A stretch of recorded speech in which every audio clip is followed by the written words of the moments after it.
everybody.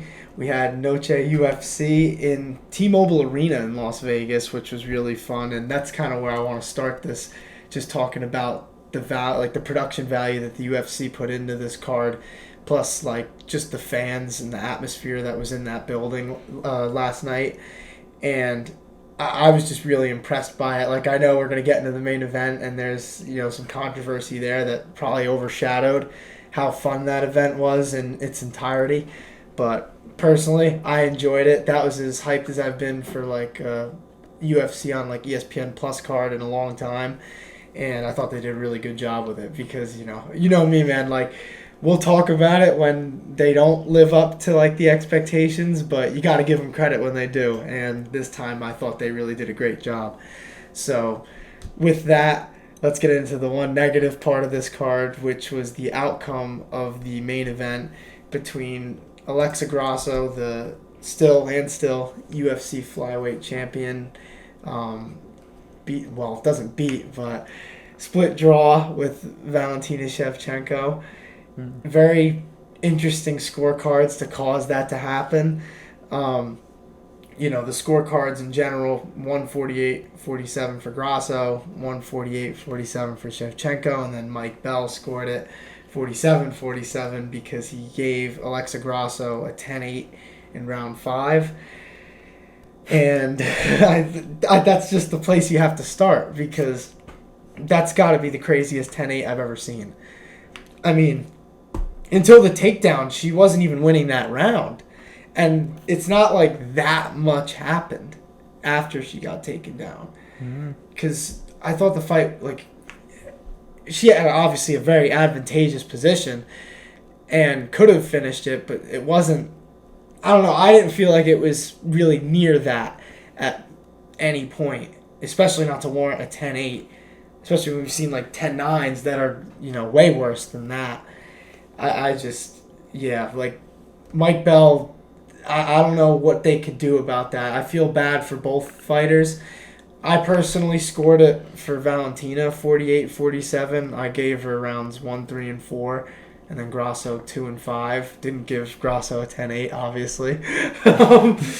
But yeah, man, I'll open this one up to you. How did you feel about this fight and Mike Bell's scorecards, obviously? Well, fun fight.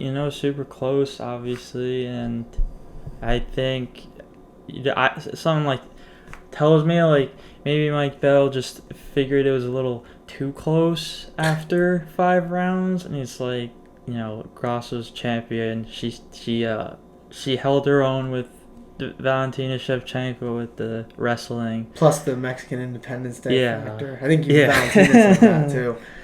So. And because there's not really much of a plausible explanation if you watch the fight, other than it was super close, fair enough. But in that case, it's like, how do you score a 10-8 for any of those rounds? That was the craziest part to me. Even though I had it for Shevchenko, I could see the other side of it, because in my opinion, round 4, that was a really close round, and I could understand swapping that, and that would obviously impact who you thought won the fight. Who did you think won? I don't know if you had like an actual opinion on it, because it is a tough one. Not that it actually matters, but I thought Valentina Shevchenko won too. It's unfortunate. I don't think it's one of those robberies. No. I think it could have really went either way. And if anything, for being honest, Valentina probably should have had been a more. I guess her wrestling should have probably made things more decisive, but they didn't. Well, see, the thing is, if Mike Bell would have scored that 5th round a 10-9, he would have gave it to Valentina, and then there we go. It's just. Yeah, that's a tough one to defend. I did not see a 10-8 there. That's just one of the worst scores I've ever seen for a round, honestly. And it's unfortunate, like I said, for both, because I said this on Instagram, I don't think that both of them are going to get the credit they both deserve for how great of a fight that was and how closely matched they are. Because nobody actually won. Yeah, So it just stinks. And you end a fun card like that with no true outcome, and then you leave with more questions than answers, and that's really the sucky part for the fans, the fighters, and the promotion. Honestly, it really is unfortunate, but things are going to have to move forward. Obviously, now in that division, do you think we see a trilogy, or do you think they move on Grasso versus someone else? um, it's probably gonna be Grasso versus someone else. I Think so. think there's enough surging contenders, obviously, Now, that which haven't one? That's the gotten. real question. Yeah. Fiorot or Blanchfield? That one honestly, It's a tough pick. I think it's, I guess maybe it's easy to say Manon Ferrot with with her recent win, and she's been around in UFC longer if I'm not mistaken. So Probably by a little bit. I'm yeah. not sure, actually. Because I know that they've both kind of came in around that same time, but I don't know.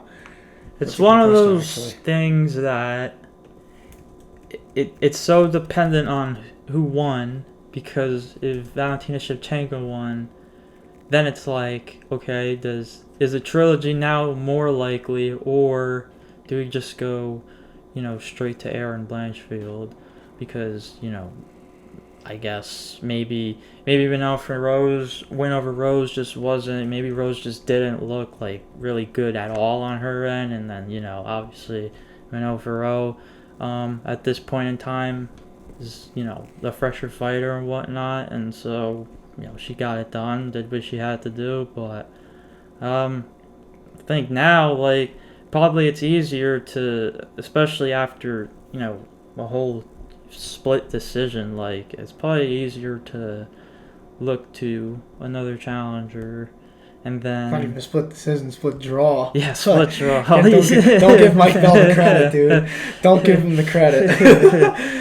Yeah, so that's kind of where I'm at. It's still kind of a little difficult, I guess, just right after the fight, but I don't think really a trilogy is much in the question right now. Whereas I if don't know. Valentina Shevchenko won, then I think I it think would it be would the make more easy, sense. the easy, like. It just sucks because nobody won. So that's why you wonder if they do it just because Valentina's a bigger star than both of those girls. But I agree with you. I think it's But then you fair to give also, another contender well, yeah, a you shot. also have, because like, you just gave the entire praise on how they made this feel like a pay-per-view, and then obviously this was the main event for it. So how do you build back up that hype and that like excitement, and that obviously the importance with making it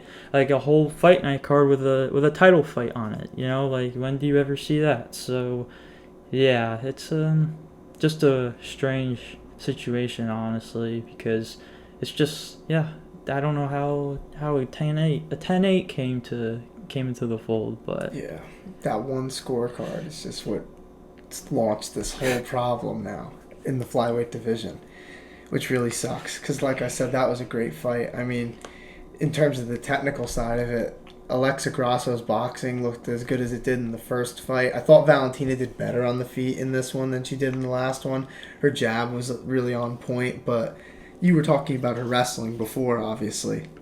That looked really good, but Grasso's yeah, get-ups were phenomenal. And I think if it wasn't for that, this fight wouldn't have been as close. yeah. So it really was just such a close fight, and it's unfortunate that we didn't get an actual outcome for it besides a split draw. But well, we'll see what happens in the future. But the co-main event was pretty fun too. We had Jack Della Maddalena. He defeated Kevin Holland by a split decision. This split decision made more sense. It was a very close fight. And even now, I'm still unsure of who I think won it. I think it comes down to volume versus like power. So if you're going to go volume, I think you give it to Kevin Holland. And if you're going for those power punches, I think you got to give it to JDM. But JDM's boxing in this one, man, was really impressive to me because he kept Kevin Holland at the end of his punches in the pocket in that close range. And Kevin wasn't really able to keep it at that like long distance for too much of the fight. I don't know if he really got drawn into a war. Yeah, well, I think Madalena's just that good. Yeah, that's kind of like the difference between middleweight and welterweight. You'd have to think too, like these guys are, obviously the range isn't as like a freaking Kevin Holland, but obviously these guys like they are much. I'd say much more like you just saw it with Della Maddalena, much more power oriented. Like seriously, that one punch power is a lot quicker too at that weight. Yeah, you gotta think. Yeah. And so it's harder to, it's difficult to get that real like kickboxing range that a guy like Kevin Holland looks for.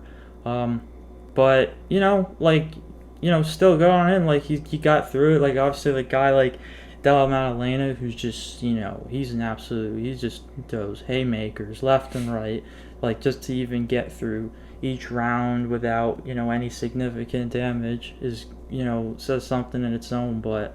Dude, like, Della Maddalena, like, I don't think anybody wants to see this guy right now just power alone, because, like, once again, that's that one shot's all it takes, and,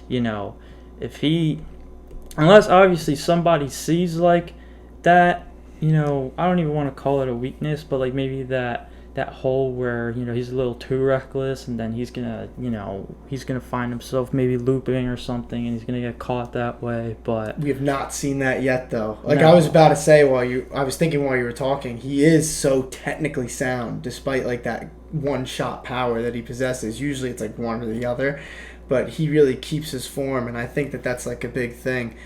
I know we talked about this before the show, but. Me, man, I want to see him fight Vicente Luque. I think that's the fight to make.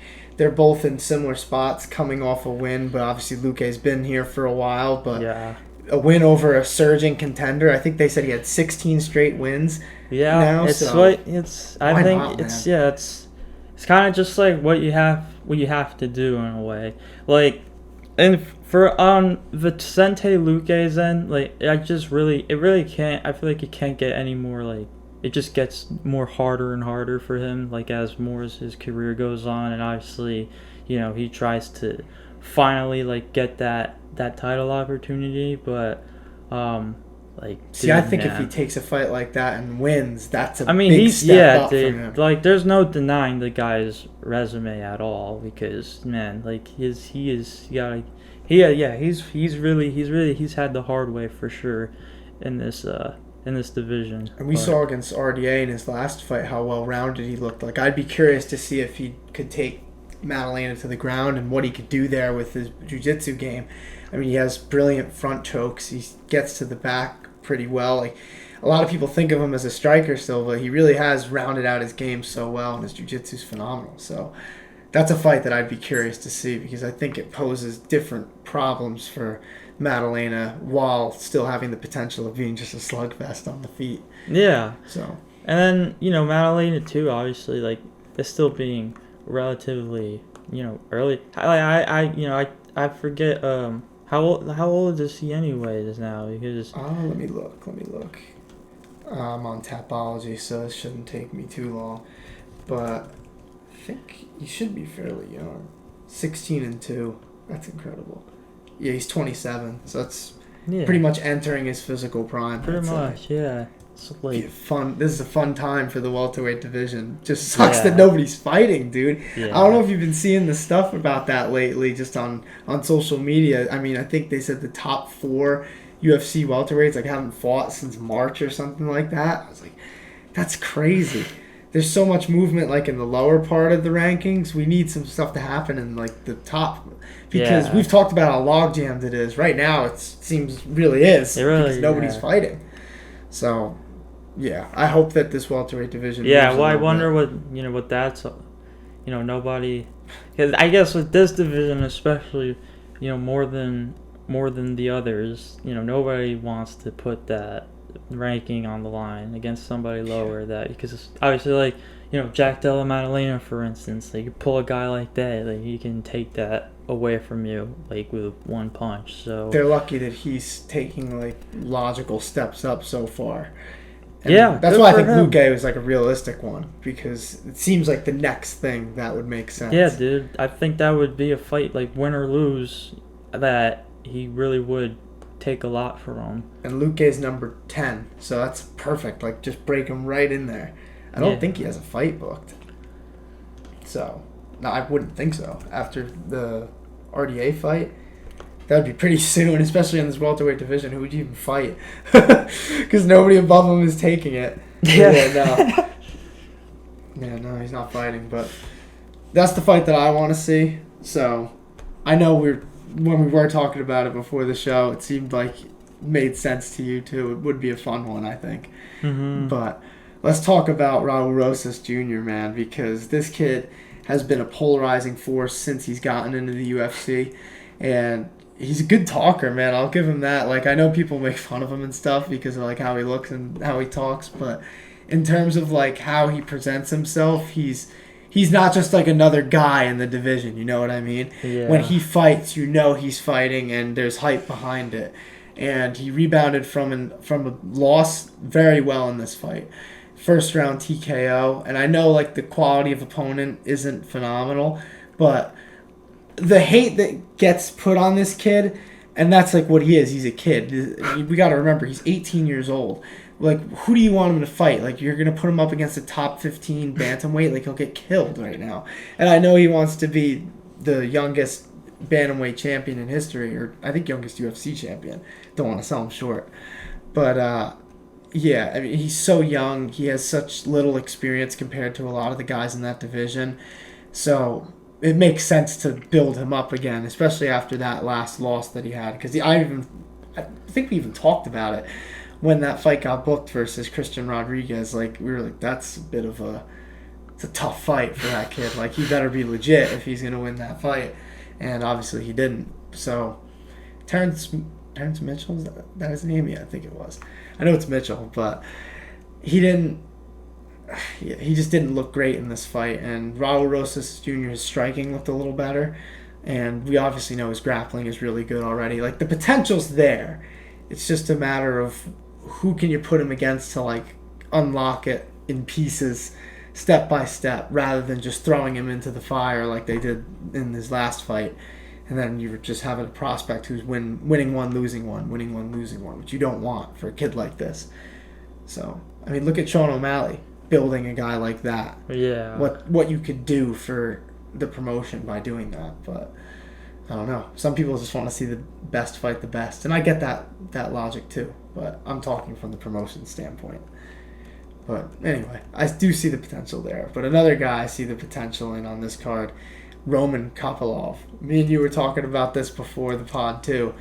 That dude is a dangerous man at 185. His striking is so precise and he has so much power. Like, that liver punch was brutal.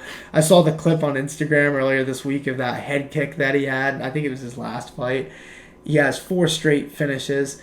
I mean, I'm ready to see this guy versus a ranked middleweight. And I'll say who it is, but first I want to open it up to you. What do you think about this man?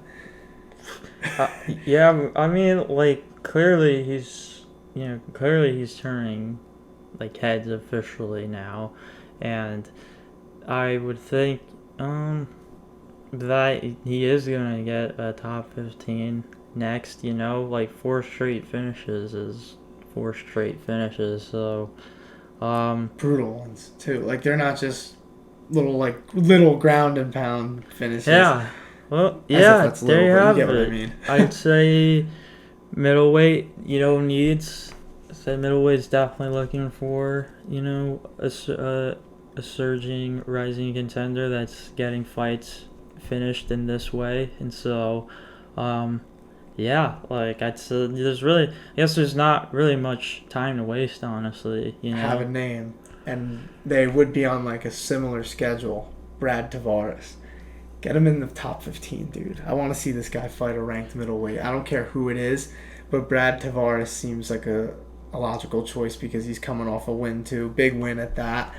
And, some people may think Kopylov is a step down, but I don't think he is. I think this guy's a legit prospect in this division. And I'd be curious to see him up against a better grappler at 185, but let's get him into the top 15. I think that he deserves a shot at that, especially as of how he's looked lately, you know what I mean? But middleweight has actually lost a contender too, and unexpectedly, I would say. But Derek Brunson, he left the UFC. Ali Abdelaziz obviously confirmed it on Twitter, or X. But Derek Brunson, I think they said 11 years he was in the UFC, and one of the more underrated careers at middleweight. You know, he never really got over that hump, but he fought anybody and everybody, a lot of champions. I mean, Whitaker, Adesanya, Anderson Silva, I believe. I think so, right? I think he was one of those last few fights, if I'm not mistaken. Yeah. Now I want to make sure. I don't want to be wrong about that, but let's see what other ones we got on here. One of the last few fights for Anderson Silva and Derek Brunson. Yeah, it's UFC 208. So that was like 2017. Wow, that's crazy. That was right after he fought Robert Whitaker. Fought Smiling Sam, who got his first win in Karate Combat. Shout out to Sam Alvey. That was pretty cool. But, yeah, man, he's fought really everybody. And even lately, his last loss was against Duplessis. Before that, it was Cannonier. And before that, he beat Darren Till, Kevin Holland, Edmund Shabazian, Ian Heinisch, Elias Theodoro, rest in peace to him, Lyoto Machida, Uriah Hall. It's crazy, man. Crazy. And he's fought, like, Yoel Romero, too. So that's... Anybody who steps in the cage with Yoel Romero has my respect. Because that's one of the last dudes I'd want to see in any sort of combat sport, to be honest with you. But shout out to Derek Brunson. I don't know if it's really the end for him. I know he called out Jake Paul. That's, you know, I understand that. Get the bag if you can, you know what I mean? But I think that a fit for him could be Bellator. I know me and you like to rag on Bellator a little bit sometimes because of how they kind of shoot themselves in the foot. But they have an opportunity here. If they could pay up and get Derek Brunson, I think that he'd be a good ad for their middleweight division with Mousasi, and you have Johnny Eblen too, who's obviously an awesome wrestler. I think that that could be a really fun thing for them to do. So, good luck to Derek Brunson for whatever he does in the future. But next week, sleeper card, I'd say. Fiziev versus Gamrot, main event. The co-main is Bryce Mitchell versus Dan Ige. We got Marina Rodriguez versus Michelle Waterson 2. Brian Battle versus AJ Fletcher. And there's a bunch of other fights, honestly, on this card that are awesome. Charles Jourdain is fighting. We got, oh my God, Tim Means, dude, the Dirty Bird. Mo Usman versus Jake Collier. I think that this one's going to be a fun one. And, you know, for an Apex card, this is really good. So hopefully the atmosphere with the couple hundred people will be nice. Apex. I mean, yeah, you're reading off the fights, and I was thinking like, hey, it's a super technical card for sure. I'm glad that it's so in the now, Apex. like, yeah, you get the smaller cage in the Apex. We're gonna see who's gonna work with it. The trash talk for this main event has been funny. I don't know if you've seen any of this, but Fiziev posted a video, and he just had like 2 assault rifles just on his arm, and he's like Matus, he's like, you're a real man, like says something to, like just basically talking shit. And then Gamrot posted like a rebuttal, I guess, to it, and it was just him like standing outside of ATT with no shirt on, just fists out, and he's like, I'm a real man, I don't need guns. And he's like, I'll see you in the octagon. And I'm like, that's pretty cool. I like that. I think this is going to be a fun fight at lightweight, because it's very technical, like you said. Fiziev's such a good striker, and Gamrot is really well-rounded, and I think he's going to try and take him to the ground. So I'm excited to see how that goes. Same with the co-main, honestly. But either way, we'll be back next week to talk about it. So see y'all.